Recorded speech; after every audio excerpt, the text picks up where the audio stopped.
Welcome back to the show, everybody. Check out these headlines. USD Tether may be in trouble.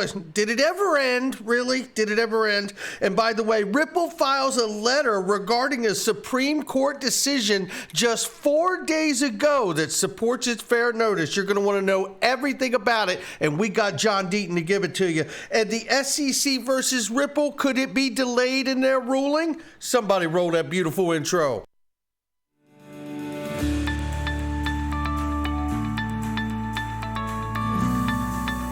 Digital Perspectives with Brad Kimes. Come on in.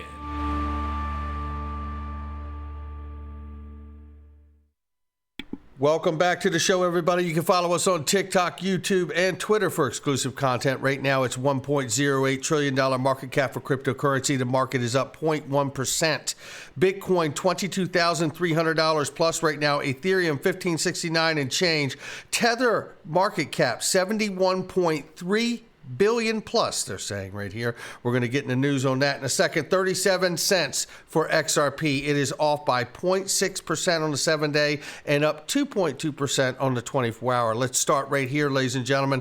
It's Ray Fuentes from Link2, and they got a special going on this weekend. Link2 has just made it easier for you to invest in top-performing private companies with our investment minimums of $5,000. Whether you're a first-time investor or a seasoned Link2 member, now's the time to capitalize on this opportunity. And why stop there? You can even invest in Link2 itself, the company revolutionizing the private equities market and providing accredited investors with access to private investing. This weekend, take control of your investments in the private market with Link2. Our platform prioritizes privacy while maintaining usability and intuitive features. Learn more and invest in Link2 today by visiting our website or downloading our app. No doubt about it. Make sure you check it out if you're accredited. If you don't know if you're accredited, click that link, get in contact with them, find out whether you need to be accredited in your jurisdiction around the world, because some places you don't.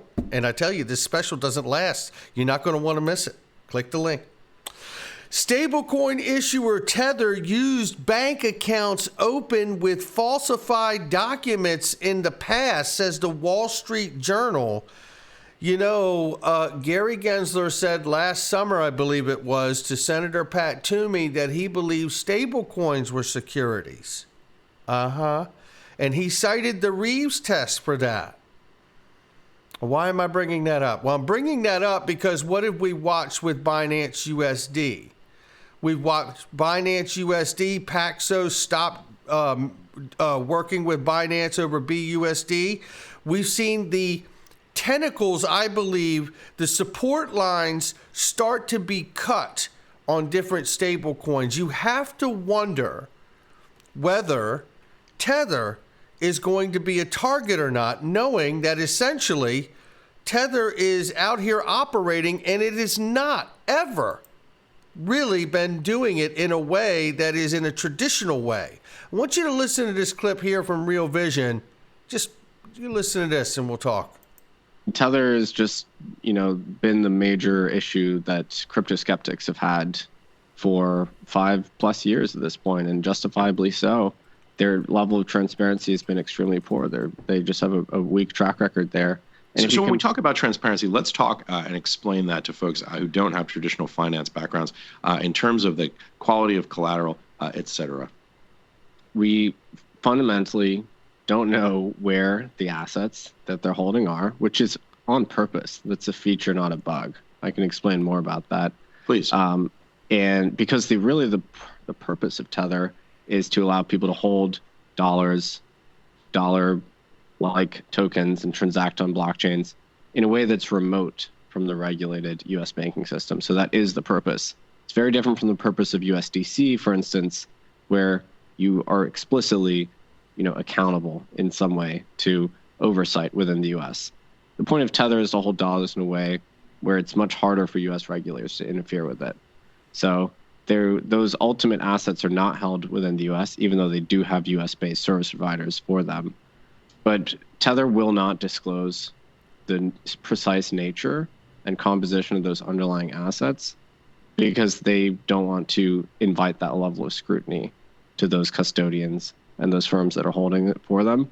Now, if you compare that with actually Paxos or USDC, we know the actual CUSIPs of the U.S. Treasuries that are backing. CUSIPs are the identifying numbers that we use here in the United States for securities, especially fixed income, because the universe of potential securities out there is so immense. You can't just identify them by a symbol as you could a stock.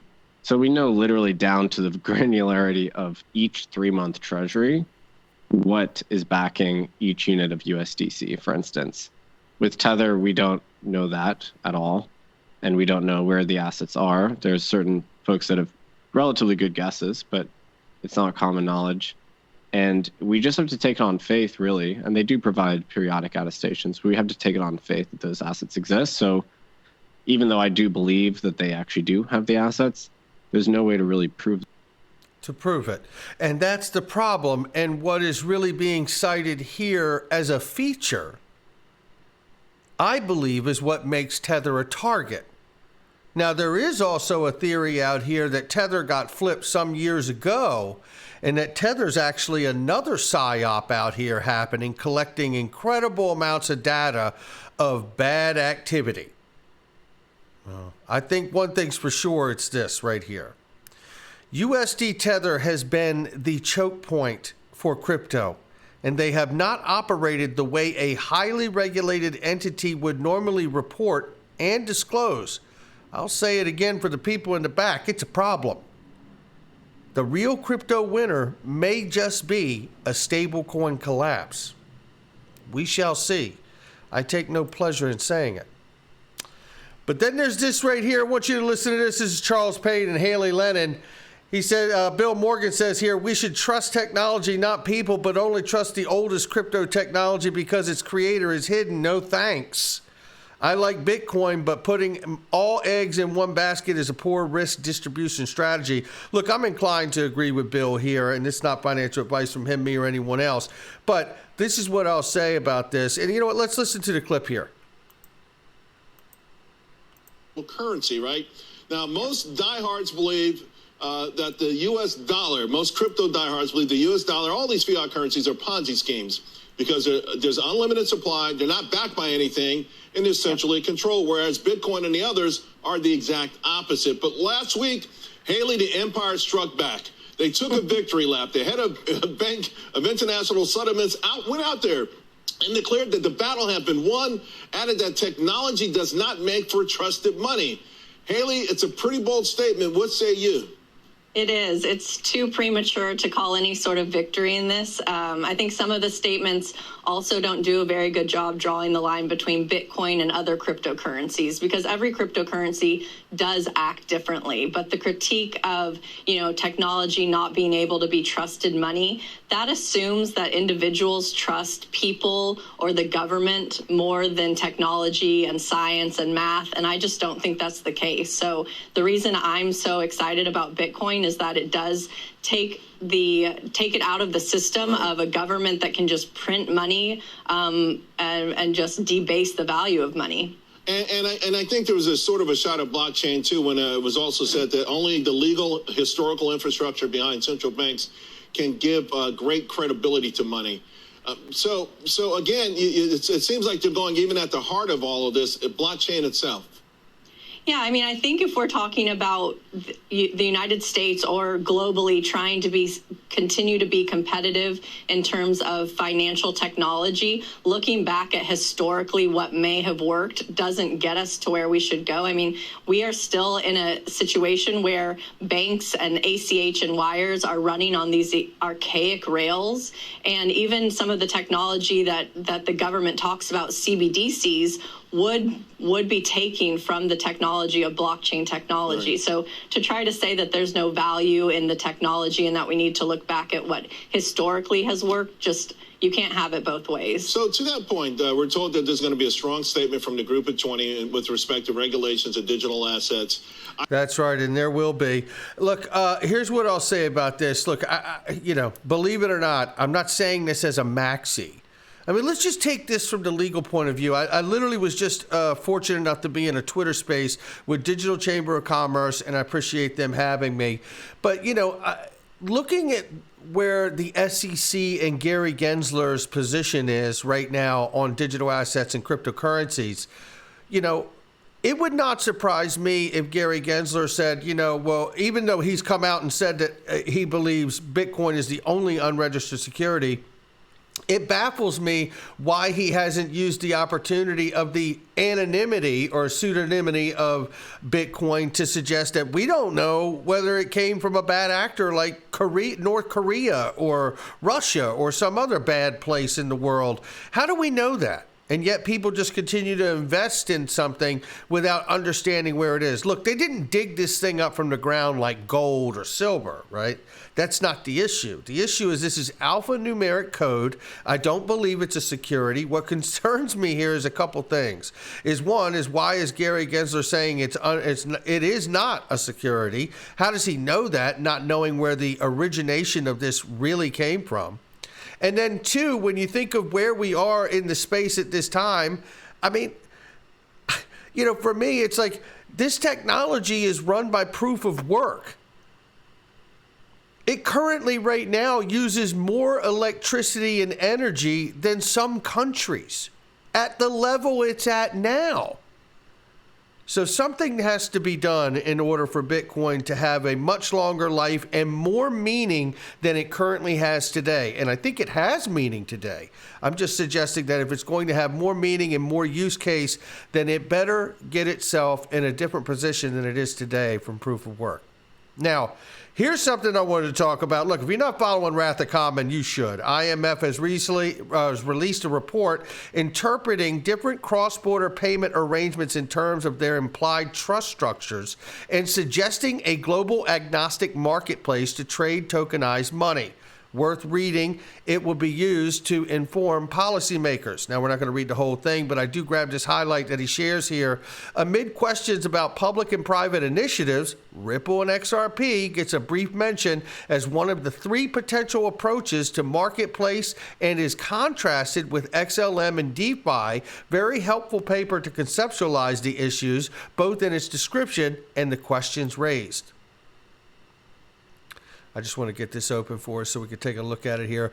The models arise. It says a private settlement assets marketplace such as Ripple's XRP, an open source marketplace such as the Stellar Foundations, or more recently DeFi networks, and a marketplace settlement asset based on unbacked crypto assets such as Strike, which leverages Bitcoin, and the Lightning Network. However, a public solution potentially run by a regulated private entity has key advantages, such as 1, tackling the coordination problem and around centralization, participation, and liquidity provisions. 2, offering clear and trusted guidance and the operational stability. And 3, providing compatibility with financial integrity standards. And there's another hurdle inside of that for networks like Bitcoin, right? So not trying to be down on it, just trying to look at it for the way it is and understand why are there these different approaches from like Gary Gensler about this space. We have no idea where Bitcoin came from. And I don't say that to try to shoot it down. But listen, we better start looking at this space the way Gary Gensler and the SEC is approaching it, because we can't turn a blind eye to any weak spot that we find, right? Because he's going to use it to his advantage. You can bet on it. And then this right here, talking about using things to an advantage, Ripple's using this to an advantage. Boy, do we like seeing this. Shout out to Crypto Law here. Ripple's supplemental authority in support of fair notice defense. This is on a recent filing here from a February 28th Supreme Court opinion in Bittner versus U.S., affirming a fair warning should be given to the world in language that the common world will understand. Oh, do we like hearing that? Which the SEC clearly failed to do on XRP. Another reason why this case is about all crypto. There's no question about it. And we get further breakdown here from John Deaton, who says a lot of people are speculating on why Ripple would file this now. Some people are saying it's because Ripple knows it will lose or because they're less confident. It's a very simple reason why it was filed. The decision from the Supreme Court, and it was handed down only 4 days ago. Judge Torres could possibly file her decision at any moment, or it could be 2 months longer. The point is, this isn't a decision from a federal district court or even an appellate circuit court. This is a U.S. Supreme Court decision decided on February 28, 2023, just 4 days ago. The Supreme Court's decision is relevant regarding one of Ripple's affirmative defenses. The lack of fair notice violates the due process clause of the U.S. Constitution. People overthink and try to look for reasons other than the obvious one. Essentially, Justice Gorsuch elaborated on the requirement under the Due Process Clause for the government to provide fair notice of what is prohibited. As in Bittner, the government's prior guidance appears to contradict its present litigating position, and as in Bittner, many experienced securities law practitioners and industry participants were unable to anticipate the government's current theory. That's the reason it was filed so late. If Judge Torres finds that Ripple offered and sold XRP as a security, this Supreme Court decision gives Ripple fair notice argument a few more teeth. I've already went down on record to say that I have no doubt Ripple wins before this current Supreme Court. The West Virginia versus EPA case alone is reason to believe Ripple wins. The recent decision is icing on the cake. Boy, do I love hearing that right there. No doubt about it. And this here from Bill Morgan says, thanks, James. He's talking about Jim giving the filing, Jim Filan sharing the post here about the letter being filed from the recent case of the Supreme Court. He says, I guess this Supreme Court decision at least makes it more difficult for Judge Torres to find against Ripple's fair notice defense on a summary judgment motion. Another brick in the wall for the SEC to punch through.